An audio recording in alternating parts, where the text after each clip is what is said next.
माँ उठो, माँ लो ये दवाई खा लो।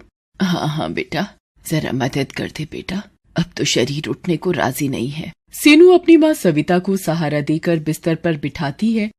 सीनू बहुत ही समझदार और एक जिम्मेदार लड़की थी। कई साल पहले एक सड़क हादसे में सीनू ने अपने पिता को खो दिया था। इस हादसे के बाद से ही सीनू की माँ सविता बहुत बीमार रहने लगी। धीरे धीरे तबीयत बिगड़ती गई और वो बिस्तर पर आ गई। अब सीनू को ही सब कुछ संभालना था। उसने शहर के मेन मार्केट में सब्जी बेचना शुरू कर दिया। छोटी सी उम्र में वो घर का खर्चा चला रही थी, लेकिन किसी अच्छे डॉक्टर से अपनी माँ का इलाज करवा पाना उसके बस से बाहर था। दवाई खाने के बाद सविता सीनू के सिर पर हाथ रखती है और कहती है, तूने कुछ खाया बेटा? हाँ माँ, खा लिया। तुम मेरी चिंता मत करो, बस आराम करो और सबसे जरूरी बात, खुश रहा करो। मैं बाजार जा रही हूँ, कोई भी परेशानी हो तो पड़ोस से बिमला मौसी को बुला लेना, ठीक है? सविता सीनू को एकटक देख रही थी और अचानक रोने लगी। सीनू ने उसके आंसू पोंछे और उससे पूछा, क्या हुआ माँ, क्या सोचने लगी तुम? मुझे माफ कर दे बेटा, इतनी सी उम्र में तुझे कितनी मेहनत करनी पड़ रही है और मैं सारा दिन बस बिस्तर पर ही पड़ी रहती हूँ। काश तेरा कोई भाई होता तो आज हमारी ये हालत ना होती। ये कैसी बातें कर रही हो माँ? तुम बीमार हो इसलिए कुछ नहीं कर पा रही हो, और मेरा भाई होता तो वो भी यही करता जो मैं कर रही हूँ।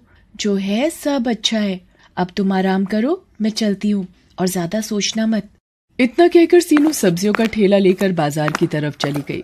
उसने भले ही अपनी माँ को दिलासा दे दिया था, लेकिन सच तो ये था कि उसे भी किसी सहारे की जरूरत थी। एक भाई की कमी उसे भी महसूस होती थी, लेकिन हालात से समझौता करना सीनू को आता था। वो सब कुछ भूलकर सब्जी बेचने लगी। तभी वहाँ एक बाइक आकर रुकी। बाइक पर करीब 22-23 साल का लड़का था, जो बाइक रोककर किसी से फोन पर बात करने लगा। अरे कैसी बातें कर रहे हो? ऐसा बिल्कुल नहीं होना चाहिए। वो सारा सामान गरीब बच्चों के लिए है, उन तक ही पहुंचना चाहिए। तुम रुको, मैं आता हूँ जल्दी, फिर देखता हूँ। वो लड़का आदित्य था, जो एक सॉफ्टवेयर कंपनी में काम करता था, साथ ही एक समाजसेवी संस्था से भी जुड़ा था। सीनू ने उसे देखा तो उससे बोली, भैया, ओ भैया, कुछ सब्जी भाजी ले जाओ घर के लिए, सबकी सब एकदम ताजी हैं। नहीं गुड़िया, अभी घर नहीं जा रहा हूँ, कहीं और जाना है, फिर कभी ले जाऊंगा। आदित्य की बात सुनकर सीनू का चेहरा उतर जाता है। आदित्य जैसे ही जाने के लिए अपनी बाइक स्टार्ट करता है तो वो स्टार्ट नहीं होती। वो कई बार कोशिश करता है, लेकिन सब बेकार। उसे देर हो रही थी। अब वो परेशान होने लगा। ये देखकर सीनू ने उससे कहा, भैया जी, आपने मुझसे सब्जी नहीं खरीदी ना? तो देखो, आपकी फटफटिया भी बुरा मान गई। लेकिन आप चिंता मत करो, आप 2 मिनट रुको, मैं किसी को जानती हूँ जो आपकी मदद कर सकता है। सीनू आदित्य को अपनी सब्जियों के पास छोड़कर चली गई। कुछ ही मिनटों में वो अपने साथ एक मैकेनिक को ले आई, जिसकी दुकान पास में ही थी। उसने आदित्य से कहा, लो भैया, ये हैं गाड़ियों के डॉक्टर, ये सब ठीक कर देंगे। आदित्य सीनू की बात पर मुस्कुरा देता है। मैकेनिक अपने काम पर लग जाता है। आदित्य सीनू से कहता है, गुड़िया, तुम्हारा बहुत बहुत शुक्रिया। तुम मदद ना करती तो पता नहीं कितनी देर लग जाती। वैसे नाम क्या है तुम्हारा, और तुम्हारे पापा कहाँ हैं? मेरा नाम सीनू है, और मेरे बाबा वो तो भगवान जी के पास चले गए कई साल पहले। ओह, और तुम्हारी माँ? और कौन है तुम्हारे घर में? बस माँ और मैं। माँ भी बहुत बीमार है, वो तो बिस्तर से उठ भी नहीं सकती। अरे, तो तुम रोज यहाँ अकेले ही सब्जी बेचती हो? तुम्हारी मदद के लिए कोई नहीं है? नहीं भैया जी, कोई नहीं है मेरी मदद करने को। आप ही कर दो मेरी मदद, कुछ सब्जियां खरीद लो। 4 घंटे हो गए यहाँ खड़े खड़े। आज तो बोनी भी मुश्किल लग रही है। रक्षाबंधन आने वाला है, सोचा था सब्जी बेचकर जो पैसे मिलेंगे उनसे खूब सारी राखियां ले आऊंगी, तो उन्हें बेचकर और अच्छी कमाई हो जाएगी। और फिर मैं। फिर क्या? बताओ गुड़िया, क्या करना चाहती हो पैसों से? भैया, मैं अपनी माँ को पहले जैसे चलते फिरते देखना चाहती हूँ। मैंने सोचा था कि अगर थोड़ी कमाई हो जाएगी तो उन्हें अच्छे डॉक्टर के पास लेकर जाऊंगी। इतना कहते ही सीनू रोने लगती है। इतनी कम उम्र में सीनू में इतनी समझदारी देखकर आदित्य दंग रह जाता है। वो मन ही मन सीनू की मदद करने का फैसला कर लेता है। वो सीनू की सब्जियों को अलट पलट कर देखता है और उससे कहता है, अरे मैं तो भूल ही गया था, मैं एक समाज सेवी संस्था से जुड़ा हूँ। वहाँ कल गरीब बच्चों को खाना खिलाने वाले। तुम रुको जरा 1 मिनट। आदित्य तुरंत किसी को फोन लगाता है और कुछ देर बात करने के बाद सीनू से कहता है, चलो भाई गुड़िया, हो गया तुम्हारा काम। तुम फटाफट पैसे जोड़ो और मुझे बताओ, ठीक है? अभी थोड़ी देर में एक लड़का आएगा और तुम्हारी सारी सब्जियां लेकर जाएगा, ठीक है? अरे वाह भैया, आपका बहुत बहुत शुक्रिया। आपने तो मेरी बहुत बड़ी मदद कर दी। अरे नहीं गुड़िया, सब्जी तो कहीं ना कहीं से खरीदनी ही थी तो तुमसे ले ली। वैसे अब खुश तो हो ना तुम? बहुत खुश हूँ भैया। अब आप देखना, एक से एक राखी खरीद कर लाऊंगी और उन्हें बेचकर खूब पैसे कमाऊंगी। फिर सब अच्छा हो जाएगा। खुश रहो, खुश रहो। अच्छा ये लो पैसे। लेकिन ये तो मेरी सब्जी के दाम से ज्यादा पैसे हैं भैया। भैया कह रही हो तो मैं भी छोटी बहन समझ के दे रहा हूँ, रख लो। और हाँ, ये लो मेरा फोन नंबर, कोई भी मदद चाहिए हो तो फोन करना, ठीक है? मैकेनिक ने आदित्य की बाइक ठीक कर दी थी। आदित्य सीनू के सिर पर हाथ रखता है और फिर अपनी बाइक लेकर चला जाता है। सीनू काफी देर तक आदित्य के बारे में ही सोचती रही। शाम के वक्त आदित्य की संस्था से एक लड़का आकर सीनू से सारी सब्जी ले जाता है। सीनू बहुत खुश थी। वो सारे पैसों से जाकर नए नए डिजाइन की राखियां खरीद लेती है और उन्हें अपने ठेले में सजाकर रक्षाबंधन से एक दिन पहले बाजार आ जाती है और जोर से चिल्लाती है, राखी ले लो राखी, गुड्डे वाली, फूल वाली, गोटे वाली राखी, सुंदर सुंदर राखी ले लो। सीनू कई घंटों तक ऐसे ही आवाज लगाती रहती है पर कोई भी उससे राखी नहीं खरीद रहा था।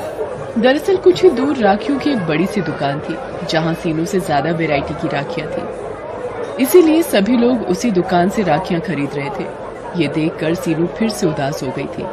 शाम हो गई पर उसकी एक भी राखी नहीं बिकी। वो अपनी राखियों के साथ घर पहुंची तो उसे उदास देखकर सविता ने पूछा, क्या हुआ सीनू? जाते हुए तो बड़ी खुश थी तू। क्या बताऊं माँ, पूरा दिन धूप में चिल्लाती रही पर किसी ने एक भी राखी नहीं खरीदी मुझसे। सब लोग उस रामलाल की दुकान पर ही जा रहे थे। कल रक्षाबंधन है, अगर कल भी मेरी राखियां नहीं बिकी तो क्या होगा माँ? हिम्मत मत हार बेटी, भगवान किसी को तो भेजेंगे। सीनू ने अपने सारे पैसे राखी खरीदने में लगा दिए थे। अब तो उसके पास बेचने के लिए सब्जियां भी नहीं थी और ना ही वापस सब्जी खरीदने के लिए पैसे। अगले दिन रक्षाबंधन था। वो सुबह सुबह ही अपनी राखियां लेकर बाजार पहुंच गई। एक दो लोगों ने आकर उसकी राखियां देखी जरूर पर खरीदी नहीं। दोपहर हो गई थी। सीनू का सब्र टूटता जा रहा था। तभी उसने सामने से आदित्य को आते देखा। अरे भैया, आप कैसे हो आप? अरे गुड़िया, मैं अच्छा हूँ गुड़िया, तुम्हारी राखियां देखने आया हूँ और खरीदने भी। अच्छा तो लीजिए ना, ये देखिए, इस पर कितना प्यारा गुड्डा लगा है और ये फूल वाली अच्छी है ना? सीनू खुश दिखने की कोशिश तो कर रही थी पर आदित्य उसका चेहरा देखकर सब समझ गया था। उसने आते हुए राखियों की दुकान और उसमें लगी भीड़ भी देख ली थी और उसे समझने में देर नहीं लगी कि सीनू के लिए अपनी राखियां बेच पाना कितना मुश्किल था। उसने सीनू से कहा, गुड़िया तुम बहुत छोटी हो, इतनी सी उम्र में तुम में जो हौसला है उसकी जितनी तारीफ की जाए वो कम है। लेकिन बेटा ऐसे काम नहीं चलेगा, तुम्हें कुछ और सोचना होगा। मतलब भैया मैं कुछ समझी नहीं। आदित्य उसकी तरफ देखकर मुस्कुराता है और अपनी बाइक साइड में लगाकर सीनू की जगह जाकर खड़ा हो जाता है और जोर जोर से चिल्लाने लगता है, ले लो किस्मत वाली राखी ले लो, इसे खरीदोगे तो किस्मत खुल जाएगी, हर मुश्किल दूर भाग जाएगी। जिस भाई की कलाई पर बंधेगी ये राखी उसकी उम्र 100 साल की हो जाएगी। ले लो। आदित्य की पर्सनैलिटी बहुत अच्छी थी। लोग उसे राखियां बेचते हुए देखकर पहले ही चौंक गए थे। ले लो। ऊपर से आदित्य का उनको बुलाने का तरीका भी मजेदार था। धीरे धीरे लोग उसके पास आते गए। सीनू उन्हें राखियां बेचती गई और आदित्य इसी तरह मजेदार बातें करके लोगों को आकर्षित करता गया। कुछ ही देर में सीनू की सारी राखियां बिक गई। ये देखकर आदित्य बहुत खुश हुआ। उसने सीनू से कहा, देखा गुड़िया, ऐसे बेचते हैं सामान, सारी राखियां बिक गई तुम्हारी। नहीं भैया, सारी नहीं बिकी, मैंने एक राखी बचा कर रखी है। लेकिन क्यों गुड़िया? अभी तो तुमने एक ग्राहक से कहा कि सारी राखियां बिक गई हैं, उसके लिए नहीं बची। तुमने ये राखी उसे क्यों नहीं दी? क्योंकि ये राखी बेचने के लिए नहीं बल्कि मेरे भैया की कलाई पर सजने के लिए है। मैं जानती हूँ कि मेरी हैसियत बहुत छोटी है। मुझे हमेशा से एक भाई की कमी महसूस होती थी। अगर आपको बुरा ना लगे तो क्या मैं आपको राखी बांध सकती हूँ? क्यों नहीं गुड़िया, मेरी भी कोई बहन नहीं है। और सच कहूं तो तुम्हें देखकर मुझे भी ऐसा ही लगा कि अगर मेरी कोई छोटी बहन होती तो बिल्कुल तुम्हारे जैसी नटखट होती।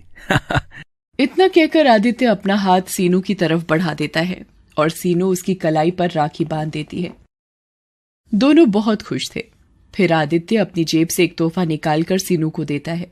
सीनू चौंक जाती है और कहती है, अरे भैया, ये मेरे लिए? हाँ हाँ, तुम्हारे लिए ही है।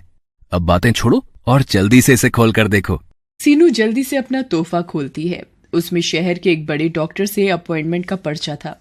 सीनू की आंखों में आंसू आ जाते हैं। वो बस आदित्य को देखती रह जाती है, कुछ नहीं बोल पाती। तुमने जितने दुख झेलने थे झेल लिए मेरी बहन। अब तुम्हारा भाई आ गया है जो सब ठीक कर देगा।